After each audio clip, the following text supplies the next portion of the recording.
Welcome to Signature Sound podcast. I'm not sure what we're actually going to call it, but that sounds pretty good. It'll be a podcast at some point. And massive welcome to Josh Schrei from The Emerald with us today. And of course, Leslie Lau, my co-host. Steve's missing today, but sends his love. And we are super pumped to be having a yarn with Josh. And because we describe Josh as one of the world's most dynamic modern storytellers of our time. And if you've ever listened to his podcast, I think you would probably agree with that. And I hesitate to call it a podcast because I don't feel like it's a podcast. It's every time you listen to an episode, it's a journey. And one of the best things that I've heard Josh say is that every time he feels like when he's creating this thing, that if it turns into one thing, he'll immediately rip it out and turn it into something else. So it might be like, oh, this is sounding a little bit too much like a history lesson. So here's some like potent music just to shake up your senses. And that's something that I believe is kind of changing the game on the podcasts. And so it's very inspirational for us, if that's a word, to have Josh here. And mate, I'd just love to hear from you about maybe just a quick 1 to 2 minutes on who you are, what your jam is, and then we've got a few questions, but we're really just gonna roll with it. Sure, my pleasure. Great to be here. Thanks for having me. It's been an interesting month, and really, excited to be talking with you guys today. And yeah, I was struck by something you said there about kind of mixing it up and how it's a podcast that's not a podcast. And really, I feel that we're at a time when people have gotten incredibly comfortable with certain types of narrative that they gravitate towards and the kind of the rules and protocols of narrative. And and there are rules and protocols to narrative these days that are incredibly toxic, yet we all just kind of accept it because that's how like that particular narrative is supposed to go, right? And, there's academia, there's scholarly narrative that lives within its kind of bubble, and then there's entertainment narrative, and then there's talk radio narrative, and, within like talk radio narrative, there are people who are very good at what they do, quote unquote, and what they do happens to be like extremely unconscionable, right? But within that medium, it all makes sense.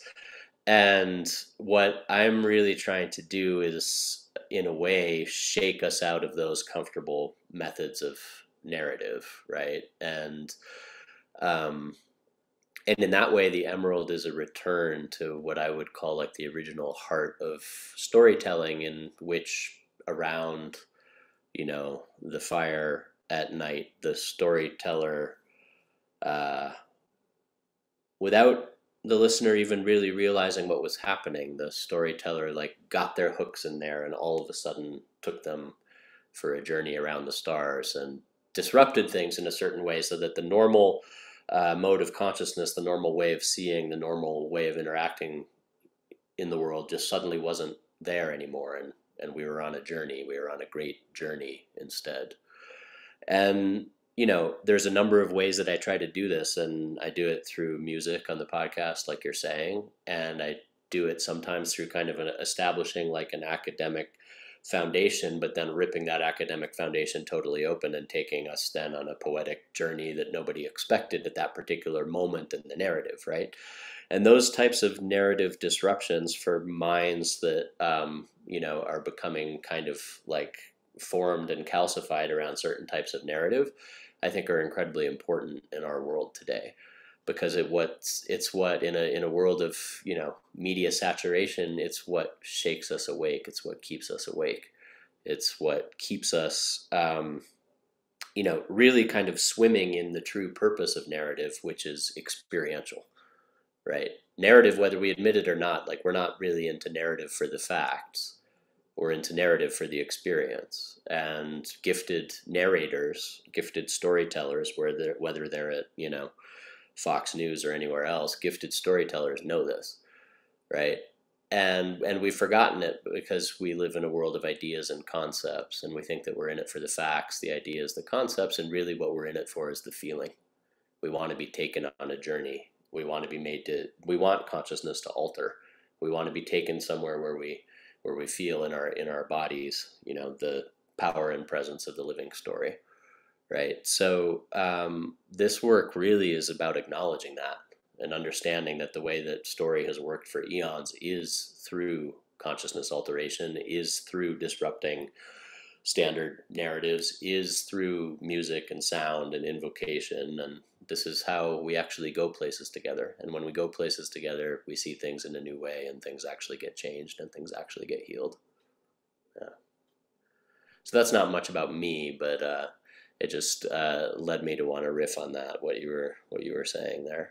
So I'm I've been telling stories for a long time. I started out in storytelling and drifted into writing and did a lot of political activism along the way, and a lot of music industry work along the way.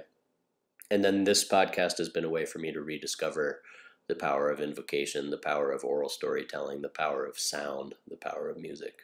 Yeah. So many different threads I want to pull on, mate. Thanks so much. And first of all, I want to say it's an honor to sit beside your square in Zoom. It's a wonderful honor, I would say, for myself. And yeah, like let's talk about this. I mean, you mentioned so many different words there that really piqued my my interest there, or got me feeling something with some sort of resonance. These words like normal and narration, narrative, and what is common, and people breaking out of habits and things like this, right? And isn't it a beautiful thing that we can say that storytelling is one of those things that can assist us in this process of decalcifying, of breaking out of these crystallized forms and ideas and concepts that we are so, like you say, used to in this modern world, and we just take as what it is, as reality, as simply the truth, be all and end all, right? And we never really give ourselves even the opportunity to challenge this. And Benny last night, he posted a question about the Emerald podcast and just asking people whether they had listened to it. And I responded, and I'm the same as Benny in terms of my hesitation in calling it and labeling it a podcast.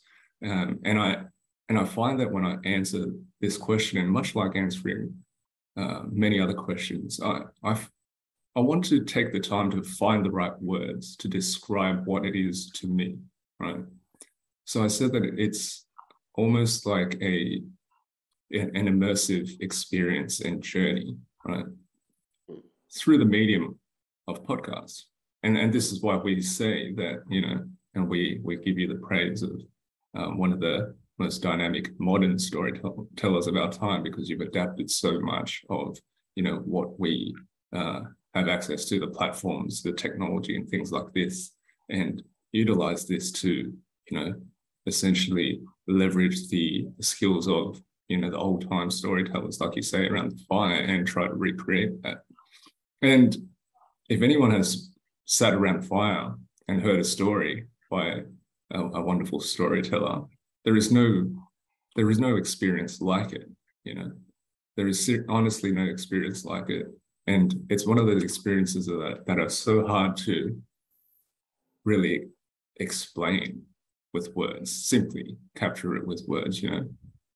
Poetry is a beautiful medium to attempt to do so, but it is one of those experiences. It is very difficult to do so. And I think that it sort of speaks to the art form of storytelling in itself. And what I'd love to sort of ask you to speak on a little bit, Josh, is, here, like we sort of have this tagline for Signature Sound, is that in a world that is obsessed with speaking, we honor the art of listening. And I feel that really is speaking to this art of not only storytelling, but the essence of what we're asking people to do when we invite them to sit around the fire, is to, essentially close their mouths and open their ears. So I'd love for you to speak a little bit more on that, mate. Yeah, Thank you. Well, like you said, there's a lot there. So there's a lot that I could branch off of in what you're saying. The primary mode of human communication, and not just communication, but transmission, for thousands upon thousands upon thousands upon thousands upon thousands upon thousands upon thousands upon thousands of years, has been spoken mouth to ear, mouth to ear. And this is something profoundly important, right? Literacy is not a substitute for that. Literacy is not even really even built on the shoulders of that. Literacy is something completely different than that, right? So literate communication that you might have over the internet, like reading things on the internet and then commenting on them and this kind of thing, this literally has nothing to do with this mouth to ear transmission that has been so key for human beings for so long. It's not to say that literacy doesn't have its value. It has tremendous value. I see the books behind you. You can see the books behind me. I do a whole lot of reading because I love reading. But it's important to recognize that, there's something else happening. And this something else is not only something else, it's something that has lived right at the heart of the human experience forever. And it's shaped our brains, and it's shaped our communities, and it's shaped our traditions, and it's shaped our cultures, and it's why, we self-organize in communal structures, and it's why ritual exists. And this is invocation, listening, right? Story from mouth to ear, the direct sonic transmittive process that has been at the heart of human tradition forever. And within this, there's an understanding in culture upon culture upon culture upon culture that we live in a world of what Graham Harvey, I believe, called cacophonous agencies, right? We live in a world that is speaking, right? We live in a world that, you can hear the very tangible evidence of this in the bird calls in the morning, and you can hear it in the rustling of leaves. And the ancient Greek oracles used to put metal cylinders in the sacred oak that would magnify the breeze, and they would listen to the breeze, and their prophecies would come through the voice of the oak tree, magnified through these metal cylinders, right?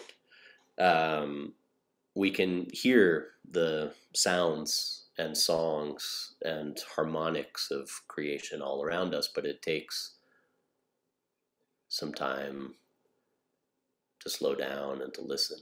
It takes some time to get into this space that I think you're hinting at, right? Which is the space of the open vessel, the sounding board, as some call it, right? Where the world around us is resonating, humming, teeming with vibration. And our role is to become a sounding board so that we can hear and absorb and then resound, echo back. And they're finding, right, that these resonance models, these ways of looking at the world as a world of resonance, as a world of echo, it's right at the heart of, how human beings learn. It's right at the heart of why human beings made culture to begin with. Cooperation grew out of group resonance. It grew out of listening and resounding, listening and resounding. So that when we connect to this primal process, we're connecting to something very, very central. And it becomes a means of understanding, what to do in given situations. It becomes a way of surfing and navigating communal dynamics. It becomes a way of reinforcing shared values. It becomes a way of co-creating the world we want to live in, right? All of this happens through resonance. It comes through this primarily what you could call like sounded and listened approach to life, right? This listened approach to life, so that we take time to clear out our own individual sounding boards so that we can better hear and hum along with the sound at the heart of creation, right? And we work to become better singers of praise, right? Magnifying the voices of the elements all around us. And then those voices are moved through us and are taken up by members of our community. And this becomes just really a way of starting to feel into and understand what it means to be a human being within a system, within a living system. All of that historically has happened through what we could call resonance, through invoking and listening, invoking and listening, invoking and listening, picking up on something and re-echoing it and bringing to it our own particular, angle of the prism, and then it gets magnified and then taken up by others. And this is how like communal dynamics at their heart should work, right? So now we're in kind of a phase of literary communication, digital literary communication, in which people are getting, paid millions of dollars specifically to take up voices that aren't resonant, specifically to be like continuous disruptors, not in the positive sense of the word, but because we're paying for the endless fight, basically, right? So I think in these times it's important to start to really provide alternatives, and the deepest alternative I know how to provide is within the space of uttering, speaking, invoking, singing, listening, singing, listening, singing, listening, singing, listening. I'm sure you've had the experience of going and sitting down by the edge of a river and hearing the voice of the river, and then maybe you start to hum along, and maybe soon the boundaries between you and the river start to separate a little bit. And, this is not just a kind of woo-woo blissful experience. This is a way of starting to recognize a fundamental dynamic that exists within creation and within the natural world, and to be part of something larger, and to connect through resonance to something greater, and to receive and to whisper back, and to receive and to whisper back, until we fulfill the role of the human being as instrument, which is really what the human being is, an instrument. Yeah. So those are just a few thoughts on that. Yeah, a few thoughts that are just, I've been blessed to be training with you through your mythic body. Again, I hesitate to call it a course. It's not, it's not a podcast. It's not a course. Mythic body is almost. If you figure out what it is, please tell me. Oh, well, yeah, I don't know yet. But the obviously I've got some resonance here with what you're talking about, having experienced a lot of it through your guidance, Josh. And I'd like to just ask, for someone who might be listening and who's like, okay, how do I become the instrument? What would be something that someone could do right now as a entry to becoming the vessel practice, to tune their ear? And actually, and probably another part of the question is, do you need to tune your ear first before you can speak as a storyteller? I mean, you don't have to. There's a lot of people who say a lot of things without entering. The flow of words in various traditions has been seen as something very, very sacred. And in the tantric traditions that came out of India and the Himalayan region over many, many years, for example, the attunement to the flow of words is the attunement to the force of nature itself, right?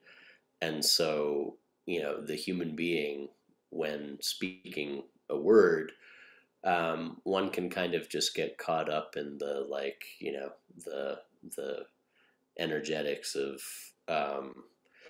what you could call like intellectual conversation, or like psychobabble, it's called sometimes, or right, like this, just kind of like talk for talk's sake, like blah, blah, blah, blah, blah, blah, blah, blah, blah, or, one can find connection to a very deep flow. I mean, this is what the bards historically were very much concerned with. How do we find the connection to the deep overflowing of speech, of poetry, of illuminated discourse, right?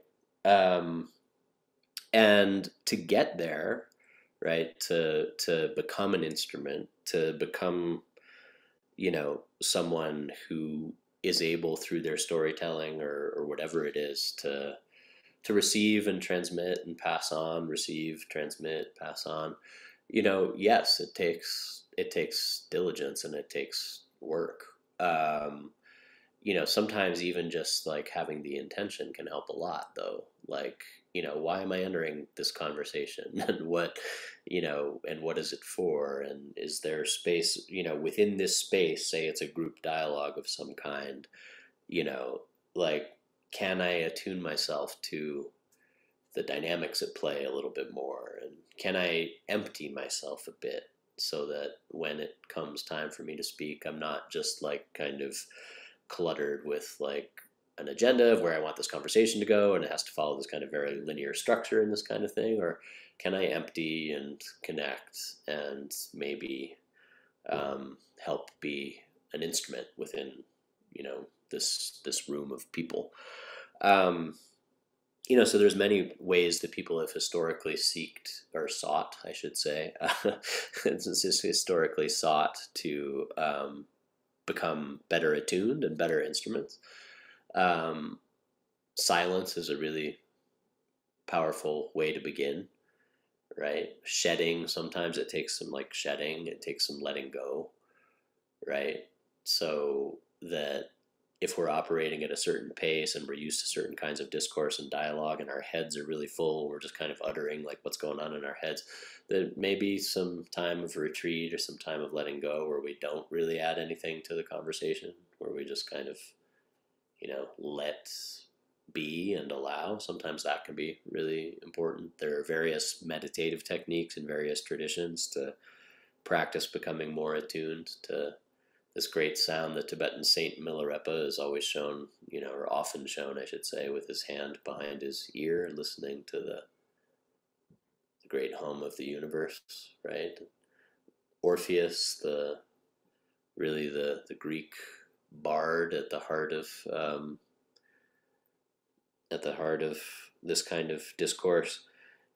Orpheus, he listened and he sang, and when he sang, the trees moved and the stones skipped and the waters roiled, and right, this is that type of bardic attunement, and yeah, again, there are many ways in various cultures. There are many ways in which people have sought this type of bardic attunement. There's many ways to get there, meditation practices, breathing practices. But I think really for me, at the heart of it is a word that not everyone is comfortable with, but it's a word that, I think is very, very necessary in our world today, and that is devotion, right? I think that ultimately, when I recognize the vastness of the cosmos, like these images that just came out recently from the Webb telescope that show, just scintillating galaxies and the vastness of creation. And when we recognize the vastness of creation and we recognize our own size in relation to it, and we recognize that we're these kind of like fleeting luminous specks within a vastness that goes on for billions and billions and billions of years, there's a natural pull of feeling that generates, and that feeling is devotion. It's like this devotional longing. Why do I want to be a good storyteller? Why do I want to be an instrument? Because to me, this universe is so vast and wondrous that all I can really imagine doing is singing its praises, right? And so there's a very deep connection between the bard and praise song, right? Like this natural reciprocal flow that exists. And this kind of leads back to something that Leslie was talking about in terms of like the kind of disruption and the shaking people awake and this kind of thing. The tantric texts say that the natural, like the state of the universe is one of astonishment, one of awe. So like that when we feel astonishment, when we climb to the top of a hill and the view unfolds before us, and maybe it's morning and the clouds are rolling in and we just have that feeling that pulls on our hearts. and it makes us want to sing back. It makes us want to sing back, right? So to become an instrument, put ourselves in positions where we can feel this devotional awe at the nature of creation. We need this devotional awe at the nature of creation. The universe is not ours to control. No matter how hard we try, we won't. We're trying. Sure, we're trying. Humanity's really trying hard to control things that are ultimately uncontrollable, right? We can't.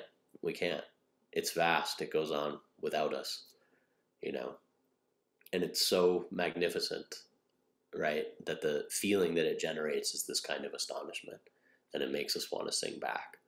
So to get into this place, it's not like I'm going to say, here's 5 easy steps to becoming an instrument, right? What I'm going to say instead is that, at the heart of our relationship with the cosmos, there is a deep devotional longing. And that deep devotional longing, I believe, exists within every single human being. And we have to find ways to bring that to the surface. Because otherwise, how are we going to manage it in a world where things are falling apart? How are we going to manage it, right? We're not going to manage it through having all the right stories all the right times. We're not going to manage it through, controlling the narratives. We're going to manage it the only way human beings who are in, fundamentally uncontrollable situations can, which is to lift our voices in song. Say, hey, it might be a scary world right now, and we may not know where we're going, and we may not know what the future holds. But for the moment, I can feel my deep connection to you, the vastness, right, is brought into being and rekindled and reinforced by simply singing hymns of praise back. Yeah. So I don't know if that was clear, or if you want me to try and be a little more soundbitey. No, it's perfect, mate. It's perfect. And I really want to stay on this I guess this notion of what we as individuals can devote ourselves to, and this gravitation, this felt gravitation that is just impossible to ignore, right? I'm sensing that the three of us here have obviously felt it in some way, some shape, somehow. That's why perhaps we're all here having a yarn about it. But at the same time, to my sense of it and my experience of it, there is this subtlety of it, right? That is so nuanced and maybe just slightly different to how we would, intellectually understand it. Again, the ideas that we have, collectively crafted for ourselves and understand. Maybe we call it purpose now, or meaning, or things like this, right? And again, the overuse of these things on the various platforms and has really bastardized these ideas to a degree. And even when you were talking about this instrumental resounding, right, and this just playing back what the universe says, and knowing what to do, in certain situations as a human being in this universe.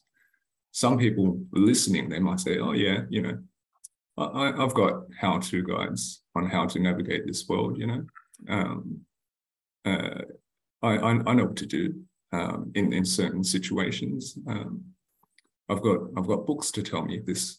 And again, I think that it's a subtle difference, and it requires this art of listening to really discern the difference. And then once you hear it, what are we to do with it? Especially when we're coming from this mold of knowing, everything, of having this clear path carved for ourselves, oh, yep, when I find my purpose, I'm just going to latch onto that, and I'm just going to use that as the vehicle for my life in service of, and leave a legacy, and on the road to greatness and things like this. This is the common narrative, but it's often or never really as clear cut as that, right? So perhaps we can dive into this and the mystery, the liminal element of this that sort of sits in between these two ideas or concepts, and perhaps some we can discuss how we might navigate these if we get these, very subtle but at the same time palpable callings from the universe. Yeah. I mean, I'm reminded there's a story of the great Tibetan saint Naropa before he became a great saint, when he was just the head of a really large academic institution in medieval northern India, and he was like at the height of his game, right? And he was respected all around. And this woman who was like cleaning his office, basically, um, turned to him and said, "I want to ask you something." And he had studied, at this point, he had studied all the great philosophies and compounded all the different like philosophical traditions within India at that time, and he could tell you exactly this, and this. And she said, "Do you even actually really know anything that you're talking about?" And he said, "Well, yeah, I mean, of course I look at all my books and look at this." And she burst out crying, right? She burst out crying because turned out she was this great emanation of a wisdom dakini, like she was this animate goddess force who was basically come to shake him awake, right? But she burst out crying because here is someone who spent his entire life like accumulating knowledge and supposedly, and couldn't even see that he hadn't even embodied anything that he had studied yet. And that began his great journey into the wilderness, right, into nature, to study with the yogis at that time, and then actually come to embody what he'd been talking about all those years. Indian tradition is very interesting in this way because and it's really the context in which I grew up, because nothing is really valuable in Indian tradition unless it's actually put into practice in somebody's life. Like the idea, like in Western philosophy, you have kind of a lot of ivory tower figures who basically think about things, right? And their thoughts are considered interesting in and of themselves.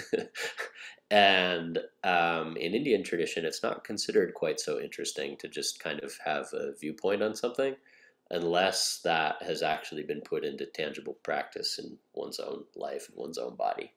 So I see a world in many different levels, from the political to the neo-spiritual. I see a Western world in which there's a whole lot of opinions out there. And there's a whole lot of, like you say, kind of navigation guides and this kind of thing. But how much of this has actually been put into practice in people's actual bodies?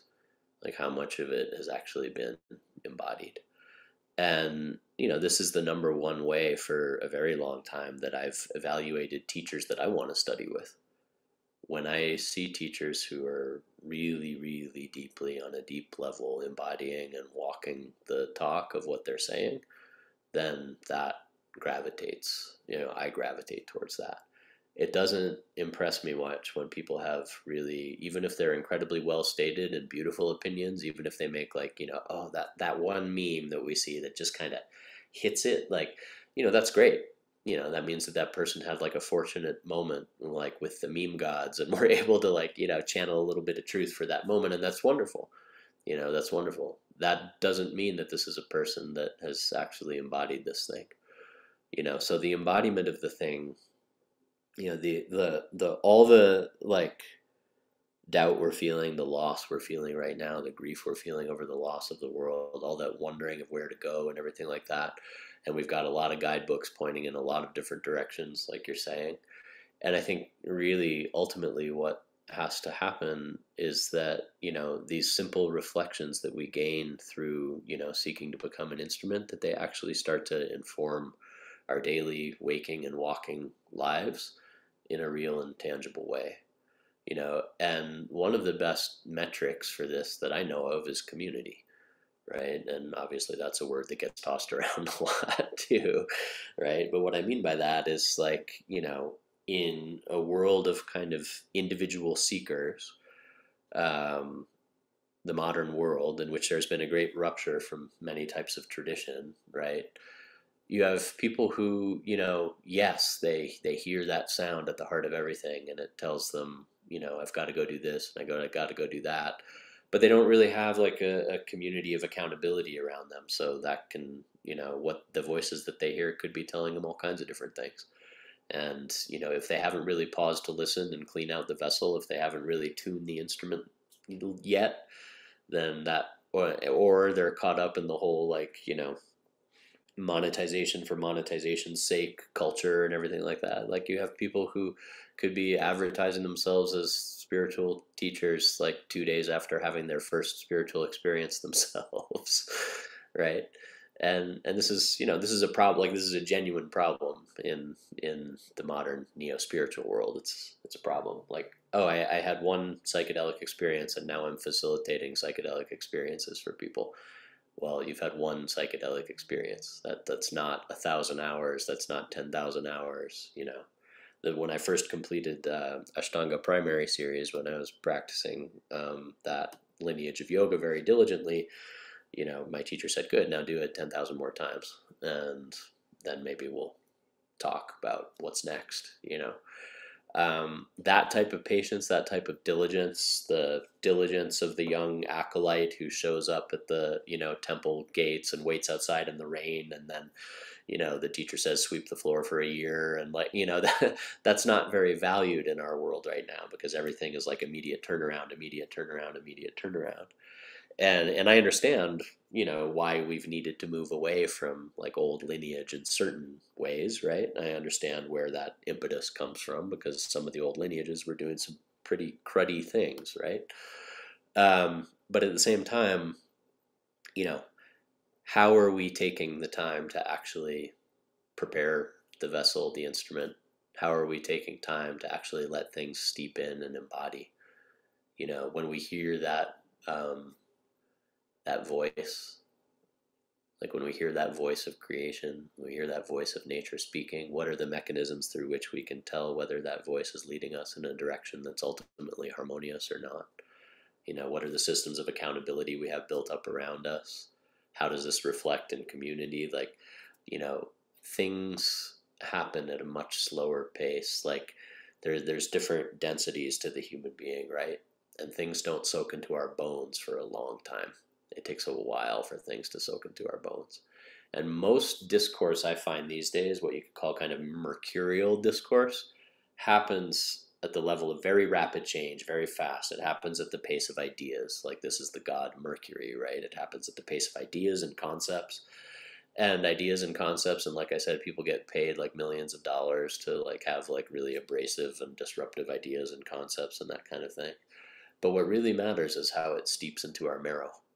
What really matters is when we like have the time and the repetition and the dedication to let things actually steep into our marrow and change how we're actually living, right? And change like, who's around us and how they're reflecting back to us. And that's the type of, transformation at the pace of nature that I'm interested in.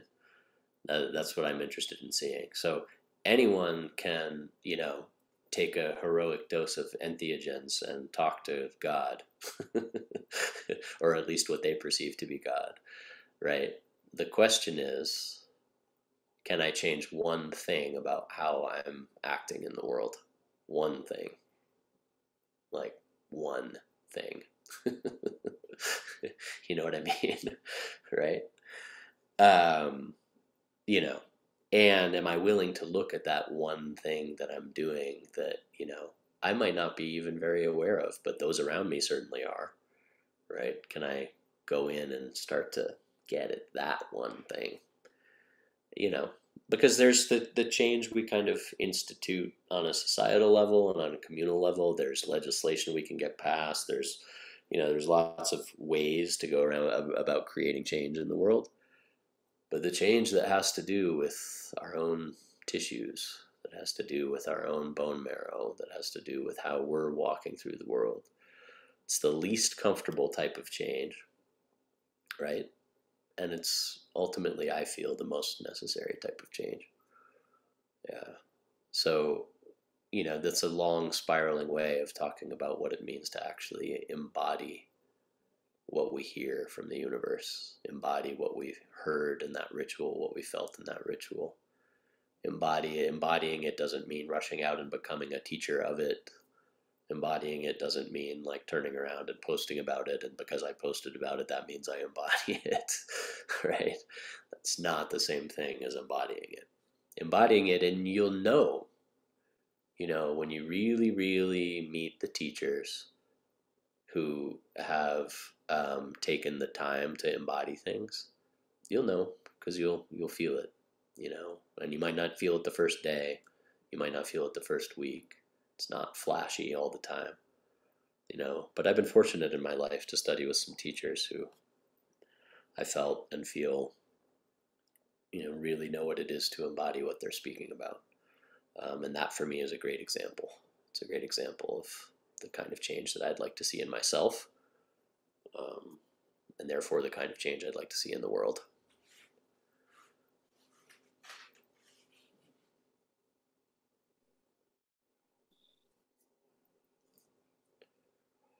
The thread of what role does storytelling have to play, and we touched on it before,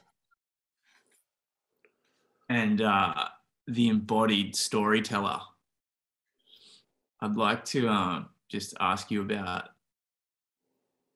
how do you know when someone is speaking from essence and has embodied that story when they're talking as a listener? I guess what's the feeling there? Because there's a lot of bullshit at the moment. A lot of people, you can kind of. I remember you said once that every time you were amazed at how every time Hillary Clinton spoke, there was you felt absolutely no resonance. So, Yeah. I'm wondering, what's sorry, Hillary. Yeah. Yeah, it's difficult for a career politician to resonate because, there's so many qualifications and factors going on with what they're saying and why they're saying it, and the calculation of when to say what they're saying, when they're saying it and all that resonance is lost. Hartmut Rosa, who wrote an entire book on resonance, says that things that we can control in all four dimensions lose their resonance. So the more we try to create like a world in which we control everything and the narrative is controlled and all this kind of thing, the less resonant that world becomes, because the natural alignment we're in is actually much more like a sounding board, right? When we try to be the ones in control all the time, then we resonate less. I mean, and like, since you brought up the ever fascinating world of American politics, like American politics right now is deeply suffering from the fact that um, you know most of the major players are over 70 years old, and it's very, very difficult for them to resonate, for youth to resonate with them. Um, it's very difficult. I believe in eldership, absolutely. And then also that eldership needs to be kind of connected and in touch, or else there's a profound lack of resonance, right? So, like, how do you tell? How do you know, like, if, like, where a story is coming from within a person, or what? First of all, like, again, the digital world is a veil, right? The digital world, like, again, you can read that snarky meme, or you can read an essay that somebody wrote, and sometimes it's very clear. It's like, oh, this is a person for whom, like, the subject matter of this essay was just like a cool thought they had one night out with their buddies, right? And that's great, and we all love these kind of cool thoughts or whatever. But again, that's very different. It's a very different thing than someone who's kind of done the work to be an instrument to tell the story that moves through. And one of the things I think you've heard me say, Benny, when telling stories, when diving into myths, the thing that transmits the most is if the storyteller has been to the places that they're talking about. Yeah. So you can say that on a really kind of practical, obvious material level. Like if I tell stories about southern France, it's going to have a lot more resonance if I have been to southern France and drank the waters of southern France and eaten the food of southern France, instead of just like speaking of southern France as a hypothetical. And then it's true within the deep realms of story space, of consciousness space, of mythic space, right? The people who told the story of Persephone in ancient Greece had gone on multi-day ritual journeys over years and years and years and years to actually encounter the dynamic, living, changing force of life, death, destruction, and rebirth that is Persephone. They had felt her into their marrow again, into their being, right? And because they had felt her and they knew the implications, because the story of Persephone, for example, the story of Persephone is the story of the grief of the world. It's the story of vegetation. It's the story of regeneration. It's the story of, oh my God, thank God there is food for the winter. Like these are like, this is the potency of that story, right? The potency of the story of Persephone, the ancient Greek myth, is that this is a story of life and all that that means. Right? This is a story of life and flowering and disruption and the underworld and emergence and tears and dawn and regeneration and rejuvenation. Like, this is the story of Persephone. So if someone has felt into that story, participated in that ritual for years and years and years at Eleusis, where the story was told, and gone into the depths themselves and then soared into the heights themselves and felt the breakthroughs themselves, then they are going to be able to tell the story in a way that transmits that feeling, right? If I tell you the story, the kind of, here are the events of the story of Persephone. She was out picking flowers. She was abducted by Hades. She went down into the underworld. There was a whole thing that happened with a pomegranate, and so she spends 6 months up above the ground and 6 months down below. That has, that carries with it no indication that I've actually been there along that journey, because that journey is very simple, right? But that journey is at the heart of everything, right? The journey of the seasons, the journey of life, the journey of crops, the journey, these were life and death matters for our ancestors, and their life and death matters still today. We're just like 7 steps removed from it, right? What Tyson Yunkaporta calls long ass supply chains, right?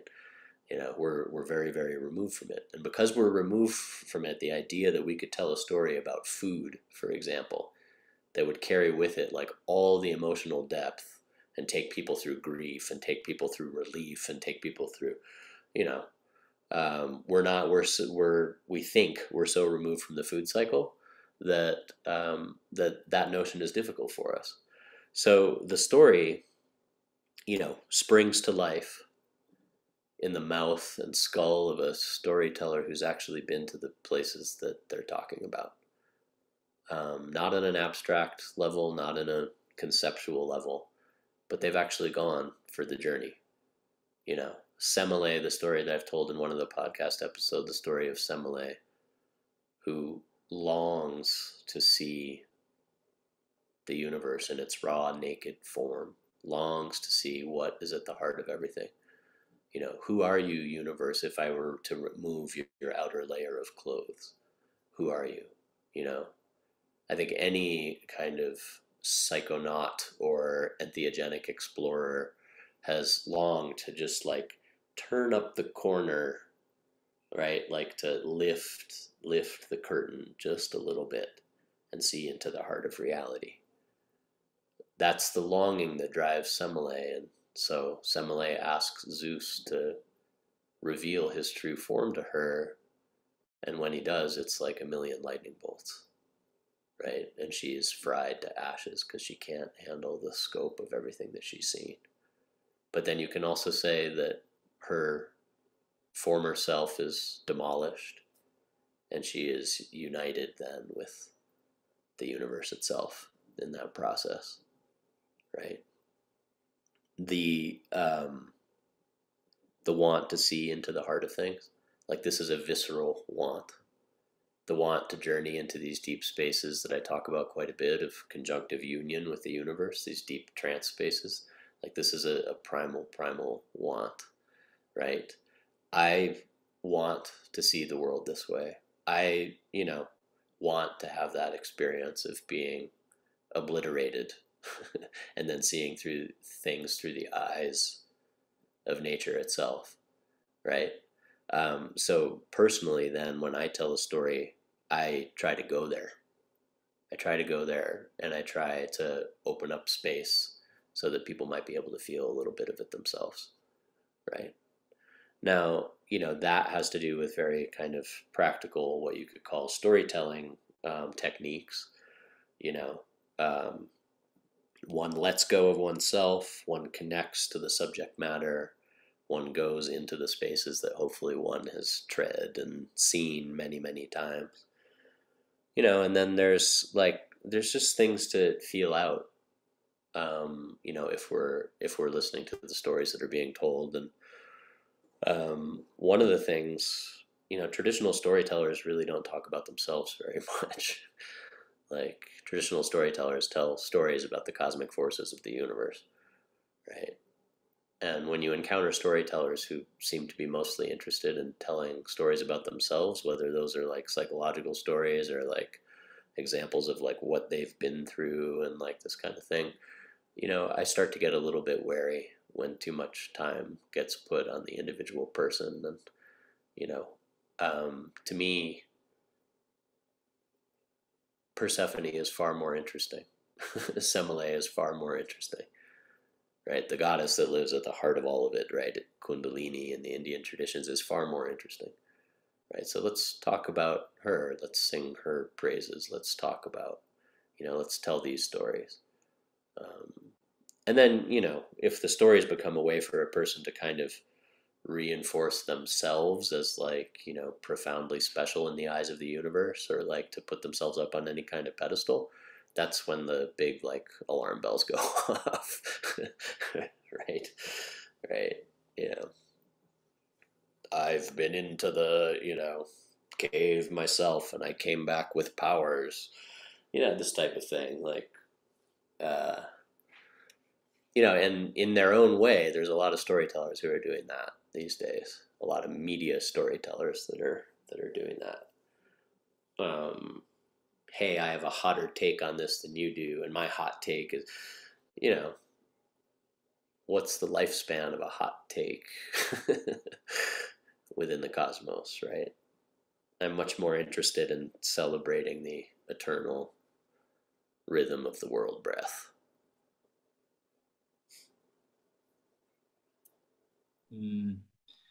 Eternal rhythm of the world breath.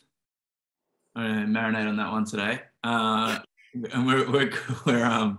we've come up to the top of the hour, Josh. And I have one more question. Gotten through like half of your questions, but no. They're kind of like loose questions anyway. It's not. I think they've all come from a deep well. The questions, not been read what I initially thought, and I'm sure the same for Leslie as well. But how excited are you to sit around a fire in Australia? Because I'm pretty sure you haven't been here yet. So where's the froth levels? Does fire still burn up in Australia? Just. All right. Well, then I'm very excited.